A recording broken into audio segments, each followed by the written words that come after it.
So, thank you everyone for being here. It's like really nice to be able to connect with you all in these times of isolation. This is the first session of Performative live readings. It's organized by Stichting Artist Book, and I'm really thankful that they have invited me here. It is going to be a weekly event, so every week, 8 o'clock on Thursdays, just tune in. There will be different people reading, either their own work or works of other artists. So yes, for those who don't know me, I'm Eleni Tsompanidou. I am a Groningen-based artist, but I originally come from Greece. And yes, my work is mostly, like I do a lot with performative writing, so yeah. I am outside, calling you from outside, and for 1 second, I will see if I can turn the camera for you. Yes, so we have a lovely fire here. It's a little bit cold, and I thought that during the reading it would be very nice for you to see the fire. My friend Lisa says is a great storyteller too. So, yeah, I will be reading first, and then I will give some time to talk further about what I read, and give you also the chance to ask questions if you have, or to, yes, join the conversation, and also give you some information more about what it is that I read. I hope I'm not forgetting to say anything. So, yes.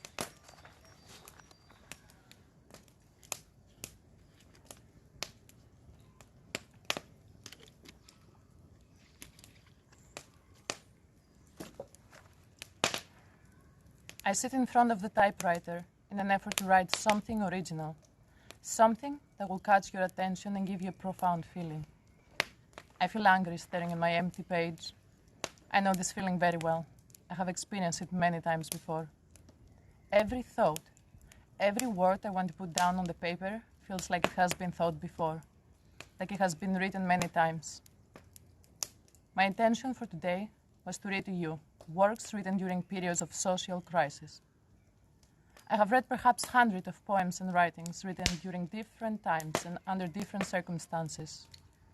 Wars, disasters, civil war, dictatorship, economical crisis, and pandemics. All works so different from anything written before, urgent and powerful, beautiful and painful. All so unique, but all somehow the same. I wanted to read them, the other writers, and then me, in an effort to separate who, where, and when. But I'm not able to. Every word that I have written feels stolen from someone else. And everything I have read after I have written feels stolen from me. Like someone has used a time machine with an only purpose to come to my room and steal those written words. But I know that would have been a waste of time traveling. So what has happened? Why are the questions always the same? Hasn't been an answer through all those years? Is the urgency of the writer in times of crisis always the same? To question himself, his function, the society, and the life itself? If so, what is left for me to tell you today? I have decided to share with you thoughts. Thoughts that are not original. Thoughts I have stolen or repeat from someone else. Thoughts that are mine but also are not. Just thoughts that have no thinkers, titles, or times. From now on, the who, when, where, and why will be unimportant. It will be here, now, someone. And that someone happens to be me, but it is not. So the writer is not important. The content is not important. Poetry is dead. Yes, I know, how original is that too? My voice echoes. Poetry doesn't suffice, since the sea filled up with trash and condoms. The life disenclated years ago from my imagination. The stomach and nostril digesting the butts of humanity. I have started to hate writing, but not myself as a writer yet. The role I play remains unknown. The poet's work has simply got to be difficult. It has all been said before, and I don't even have to explain you why myself. The writer's work has got to be easy. I ignore poetry, not all the time. When the blood throbs on walls, when pottery falls to pieces and life uncoils like thread in a bobbin, I spit at my sorrow and completely ignore poetry when colors plug my soul, yellow, blue, and orange. I withhold my hate and calmly ignore poetry when your eyes tie my stomach into knots. What's more, not all the time. I ignore poetry when it becomes a quaint ambition, a rare find on a love bench in a future hall. This all might sound to you ironic, dismissive, or perhaps even you consider it easy, an effortless way out to deny us one role. But that is not the case. There is no ease, only frustration. The isolation from the outside that pushes you to take a look inside, to live life underwater in the darkness of the deep, struggling to emit your own light, swimming like those freakish deep-sea fish with that little lantern dangling gut-like in front of them. And it's this isolation that becomes a repetition, a new kind of domestic isolation, dealing again with the same things, but now looking for a deeper meaning in them, a kind of symbolism. How many times I go up and down the stairs? The first time, my legs feel numb, bones cracking and squeaking. The next time, I don't notice the stairs. I fly up and down. 12 steps. I have counted them before in an effort to calm myself down.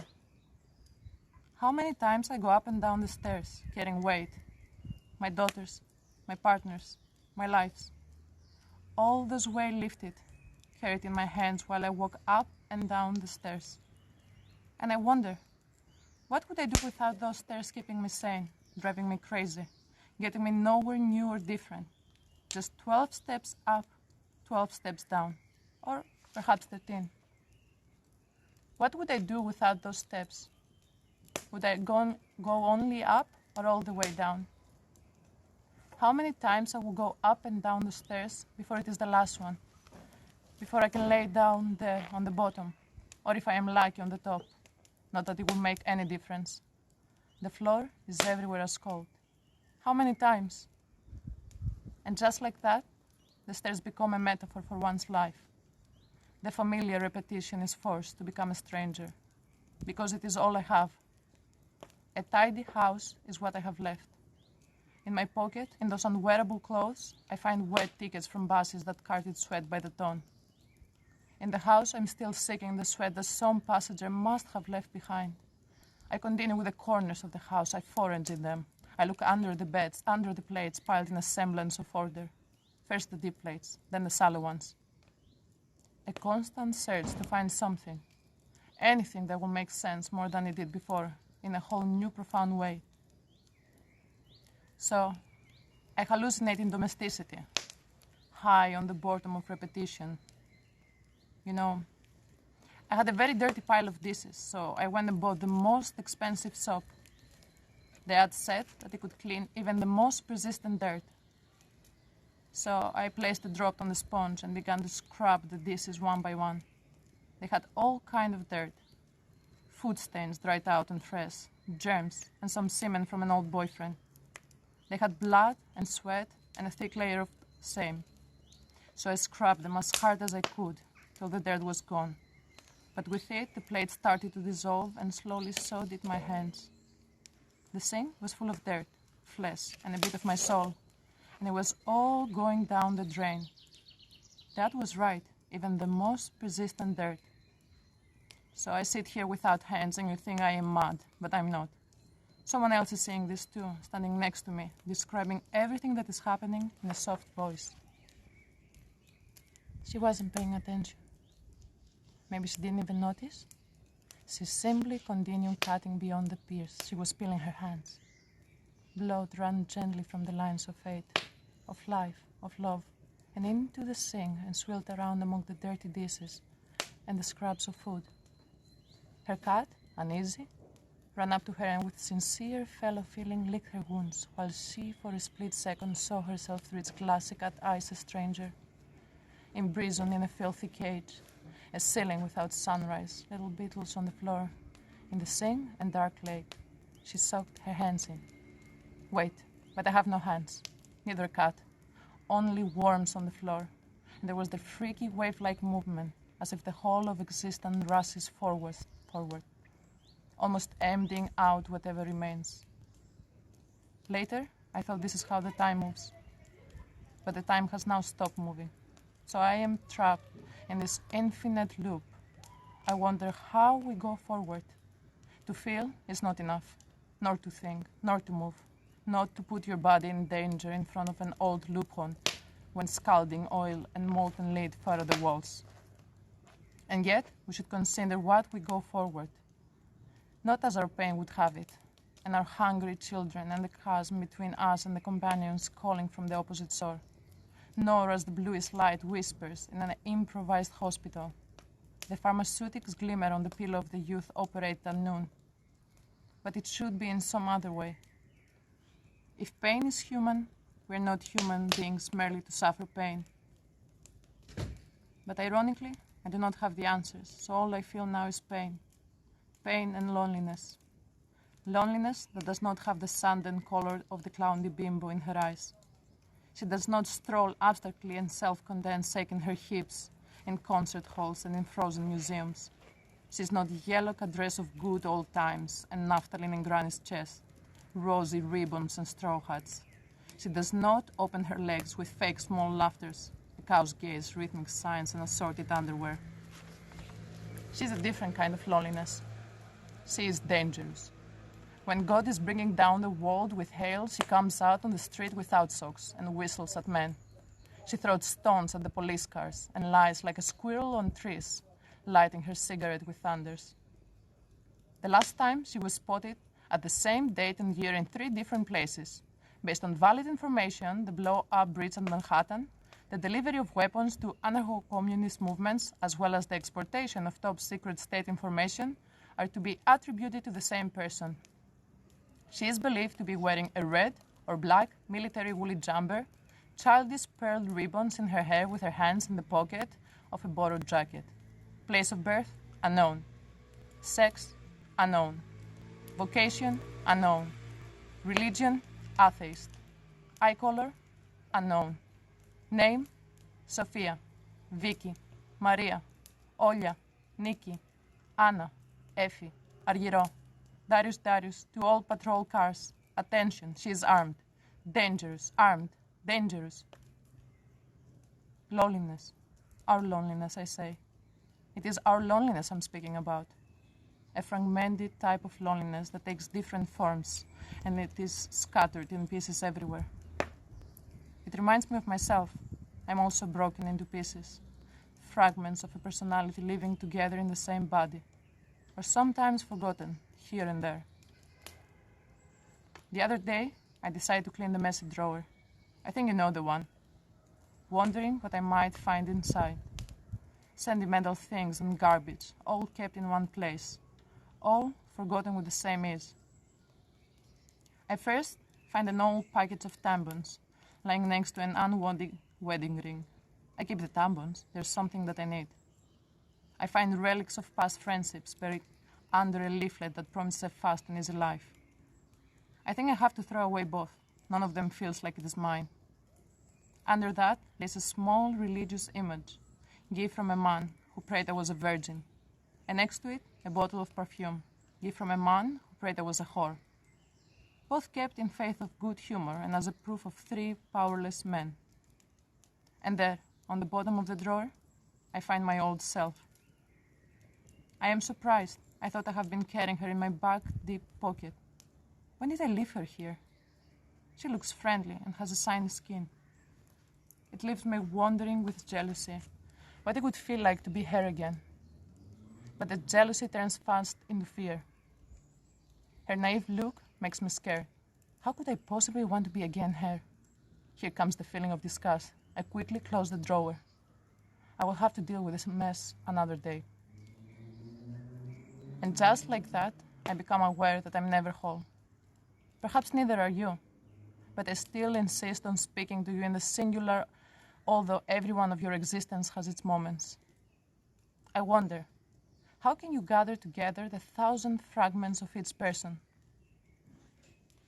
I have been so long in my thoughts, I can feel the time has moved, just a little bit again. And now, the sun is going down. The sun was mine and yours, we shared it.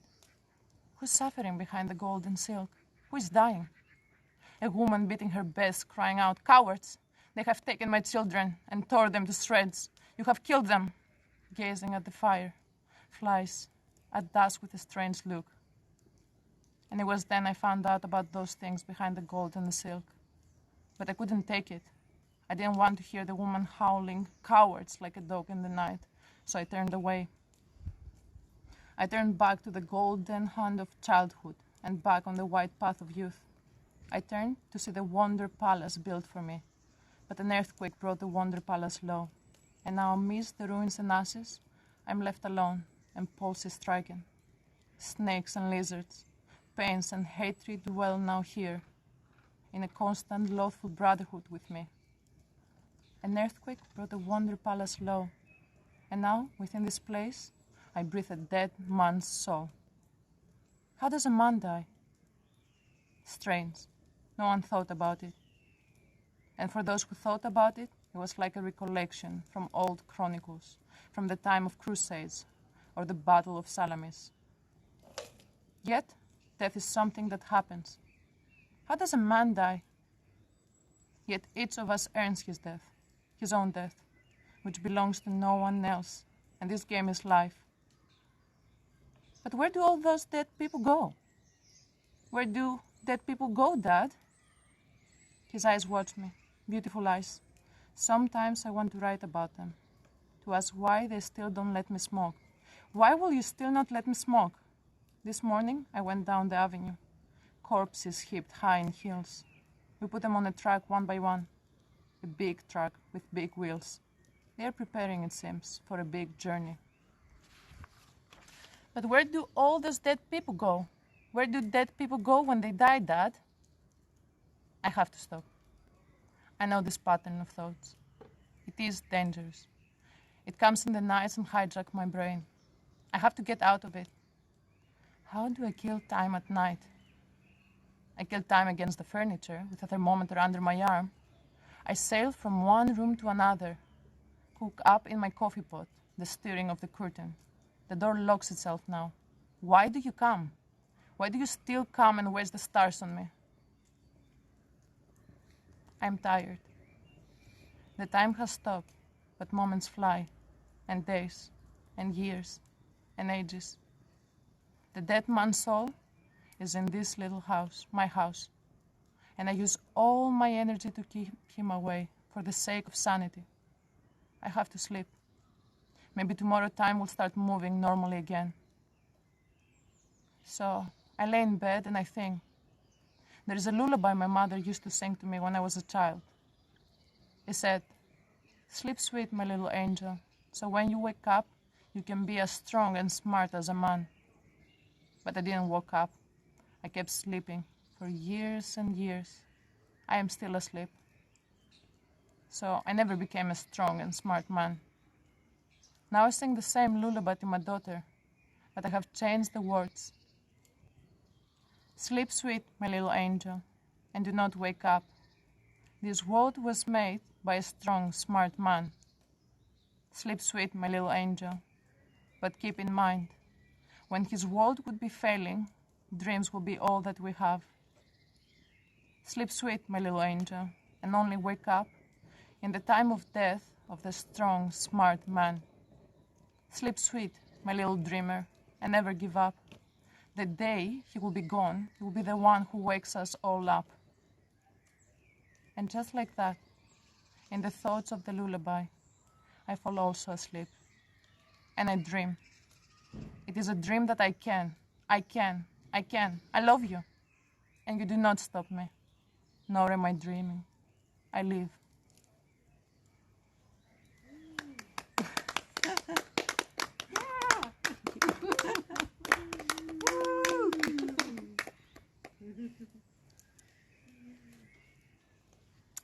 So, hello again.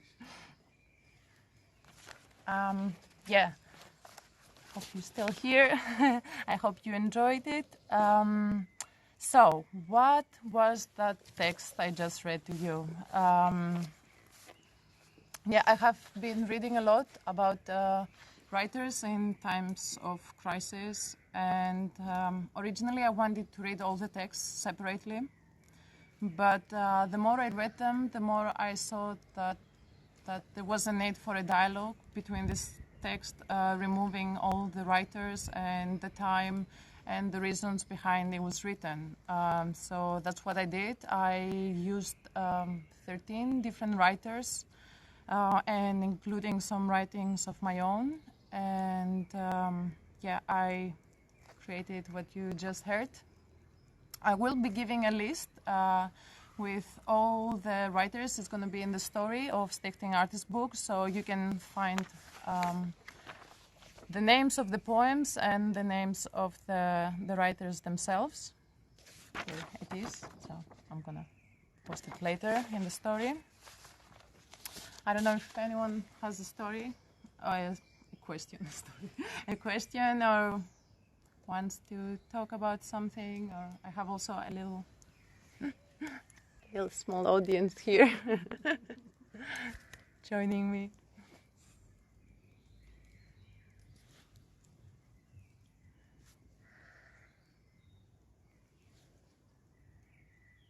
No? No questions? No? Oh, thank you. Thank you so much for the nice comments. Okay, then. How was it for you to read this live?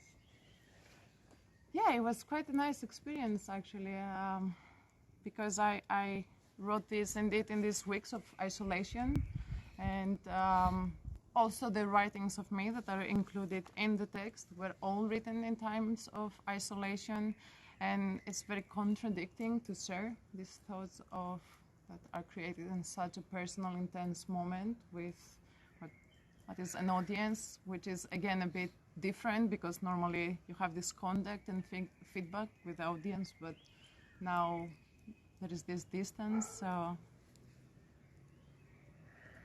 where am I? So this is the the communal I live normally. So this is our beautiful garden, and we have lighted a beautiful fire. I'll show it to you again. So yes, and this is our lovely place and our lovely neighbors and people.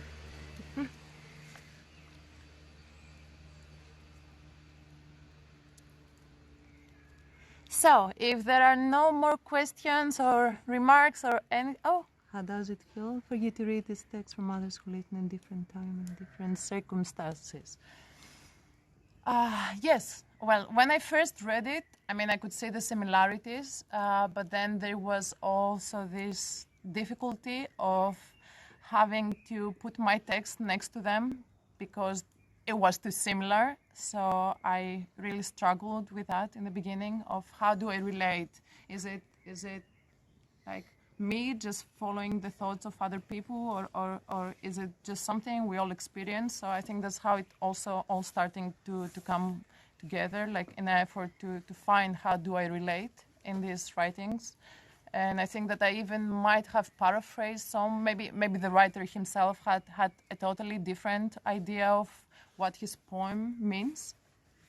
But I try to use, I try to use them in the way they were connecting to me. So I hope that answers your question, Lola. No, if I think authenticity is possible or necessary. No, I don't think so. I think it's almost impossible because the way our brain works is just collecting information and then maybe even translating them to our own way or our own experiences. But overall, I think nothing comes from nothing. There's always a connection. There's always a continuation with other people, what other people have said, what other people have done, what's happening around us. And I think even if it's not conscious, it is always there. So no, I don't think it's possible or necessary in that way.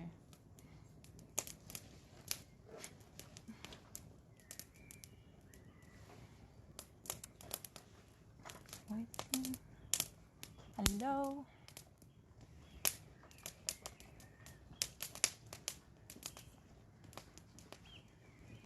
So yes, I think if there are no any more questions or someone would like to share something, I want to say again how thankful I am that you were all here tonight. And how do you think people experience domestic isolation before and during quarantine? Well, I mean, I write a lot from my own experience because I have a family and I have a little kid, so that means I do spend a lot of time already before the quarantine home. So in that sense, my life didn't change a lot, but now there is a different attention to it. I think I'm very conscious, and as I mentioned in the text, trying almost to find meaning in these repetitive things. And there's all this discussion around, okay, what do we do all day when we stay home? What do we do now that we cannot go anywhere or we cannot meet with each other? But for me, that was not so different. But because of all this pressure and all these questions behind it, I have become very conscious of how I spend my everyday life.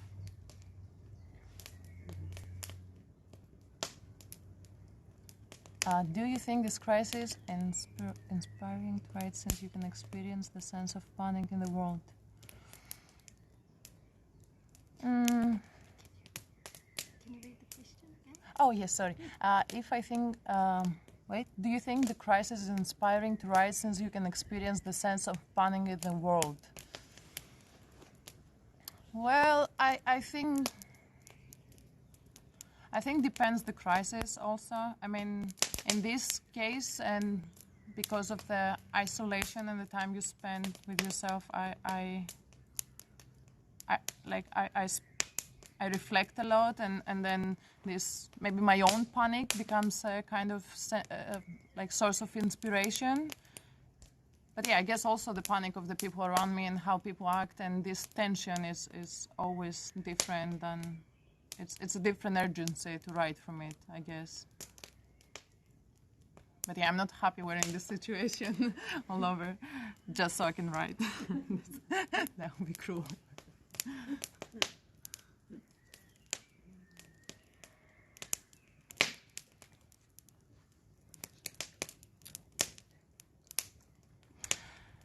So the question is written in Greek, but I'm going to translate, and says, do you believe that texts like that show us the way to overcome our own problems? Well, I don't think they're necessary. I don't write them in a way as a solution, but I think it's very comforting to know that other people experiencing things the same way you do. Because a lot of times we think like it's quite important. We feel in isolation. Even before this whole situation, we do feel isolated about our feelings or the way we think or the way we're experiencing things. And I think sometimes when we hear that we're not alone, it makes it kind of easier to deal with the situations. But I don't think it's directly a solution, no.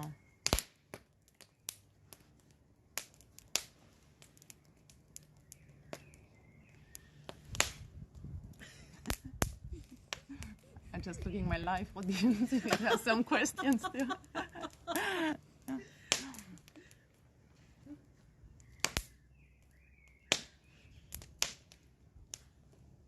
I have a question, Eleni.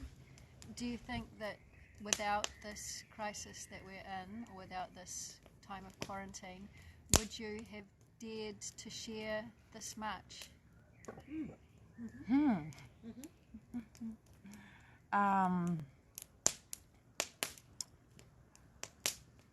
Yeah, that's a very interesting question, and it's quite hard to. I think maybe not, or maybe I wouldn't have the time to think that much. Maybe it comes from that, because like now I I had like all this time to really deal with myself and just think and put it down. And normally we don't get that time. We're all the time, you know, moving, have appointments, have something to do. So you don't really get, I think, the time. That's the thing. And now I really got the time. Yeah. It's also about empathy as humans. Yeah, empathy, definitely, Lola. I agree. Like, I really think empathy is a very important word in that sense, that we can relate to the people others feel, and even if it's not us, we feel that way. It's still kind of important to know how others feel or relate to the world, and be open to that too. Oh, it's okay, Bernd. It's a pity that you missed it, but I'm I'm glad you're here.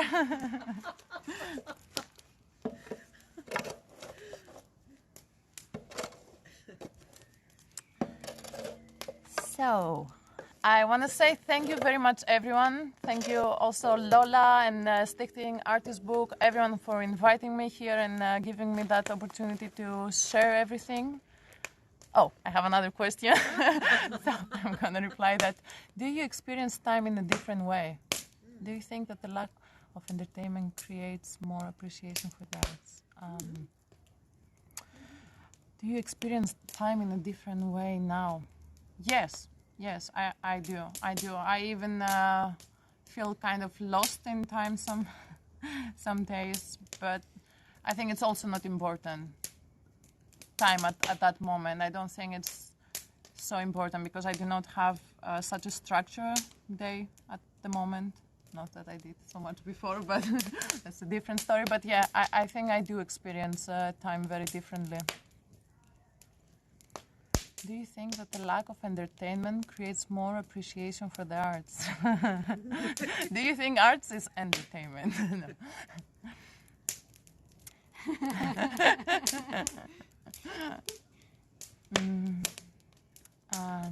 Yeah. I mean, I think art should be appreciated anyway, and I think people who do, and people who don't just don't. I'm not sure if the lack of entertainment. I mean, you can still do lots of other stuff, be in your phone, scroll endlessly around. But I think it's a good opportunity for art, maybe to reach people who didn't before, because of the format and the easiness it has at the moment to just be in your phone or be so direct and just reach even people that maybe wouldn't bother before to indeed go to a gallery or to an event. I don't know, I hope I'm answering your questions. I'm trying to.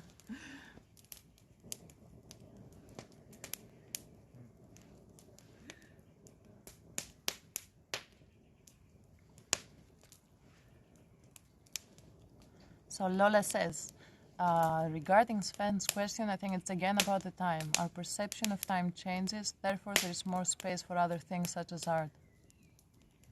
But also rest, cook, clean, go back to the self. That's what Lola shares with.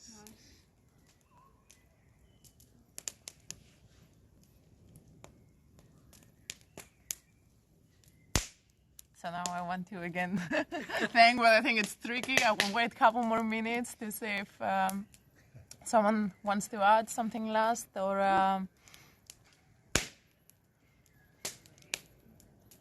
also remind you again in the meantime that next week, Thursday, it will be another event.